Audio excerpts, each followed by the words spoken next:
And good morning and welcome to Orlando Matters. I'm Keith Landry and I hope your Saturday's off to a great start. We've got a big event coming up here a little later on this month, the 2013 Puerto Rican Leadership Summit right here in Central Florida. Michael Rodriguez is one of the organizers of that event. We're going to let the public know what this is all about this morning and how they can take part in it. First of all, what is this summit? When will it take part and where will it be held? September 18th over at UCF at the Pegasus Ballroom. We're going to be hosting the summit. We're anticipating about 400 to 500 people attending. Great. And one of the keys to the Puerto Rican Leadership Summit is to really help the community learn about themselves, but also learn about the importance of leadership in their lives. And there's some key issues here. We're talking about jobs, we're talking about education, we're talking about the choices that young folks make that have an impact on all of us.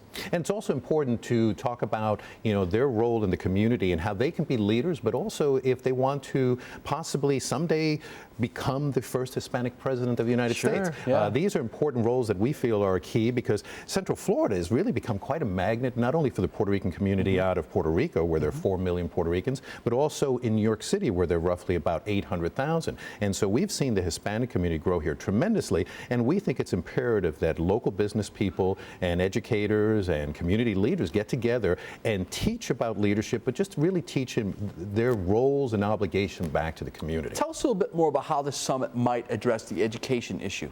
Well, that's real key. We're going to be honoring Anna Diaz, who is Dr. Diaz is with Orange County Schools, and she's been a key component to the growing Hispanic community and helping the community understand. It's really key that they don't lose hope, that they aspire to be the best that they can be, and education is really the key. But with all the systems in place with the public schools, with the universities and colleges here, if they don't have that mentoring, that coaching, which we think is vital, that's what the goal of our Leadership Summit is going to be, about mentoring young people, bringing businesses to help us develop the platform to mentor them, to coach them to be as good as they can, because we know a C student can become an A student with the right coaching. And the right attitude and the right rewards that show that he or she can succeed. Sure.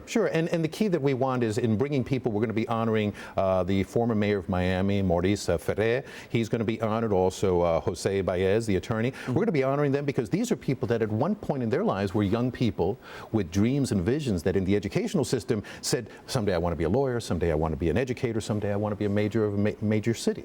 So it's we're trying to inspire, but also give them some tips about themselves and their past. And you mentioned the summit might also address crime and gangs. Definitely. When we look at the local communities and the vacuum that are set up when you don't have leadership programs like this, what ends up happening is kids look for a source to really mentor them. And gangs are out there doing that for our communities. So we really have to offset that by creating good, positive leadership, positive mentoring. And that's what the Puerto Rican Leadership Summit is all about. The question for these young folks is, where do I fit in? Where do I feel comfortable? Who accepts me? And in many cases, these are young people that have moved here within the last 5 to 10 years. They've grown, but they really don't know what they belong to. Do they go back to the island? Do they go back to New York? Do they become part of Central Florida? Interesting. And tell us how folks can get involved with this, how the public might get involved. They can go to our website, which is nprlcef.org. That stands for the National Puerto Rican Leadership Council Education Fund.org.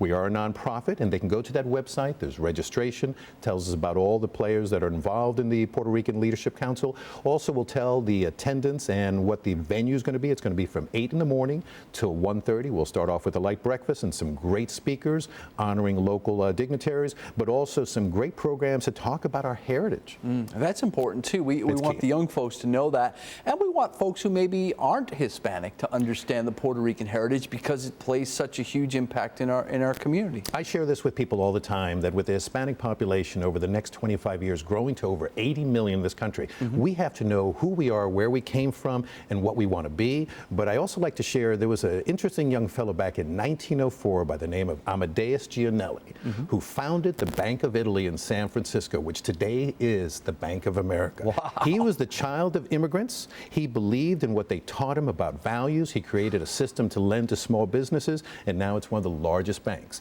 And we think through our Puerto Rican Leadership Council, we can create the same type of venue to train young people to someday maybe have their own bank, have their own business, do well for the community. And I think it's important that if we're going to live here together in Central Florida, that folks who aren't Hispanic learn a little bit more Absolutely. about people who are Puerto Rican. Maybe they're speaking Spanish in the market amongst themselves, and someone doesn't speak Spanish, so they don't understand what they're saying, but that's okay. Well, and the key is that Puerto Rico, as a part of the United States, is a great opportunity for young people to step out into Latin America and other parts of the world. So we have to realize that we're a great franchise, and we can make it better if we work together as a team. And what's your last message, last question for you? What's your last message to get folks involved with this summit coming up? I encourage parents and business owners to really look at how they can nurture the families that work for them, encourage them to participate in leadership programs like this, make sure that they realize that there's a place and a purpose in the community for them, and see how they can be nurtured to be the best they can be. Great deal. Michael Rodriguez, thanks for your time this morning. Good luck with the event coming up. And visit that website and they'll be able to register. You got it. Thanks so much. Appreciate it. Orlando Matters taking a quick break. We're going to be right back.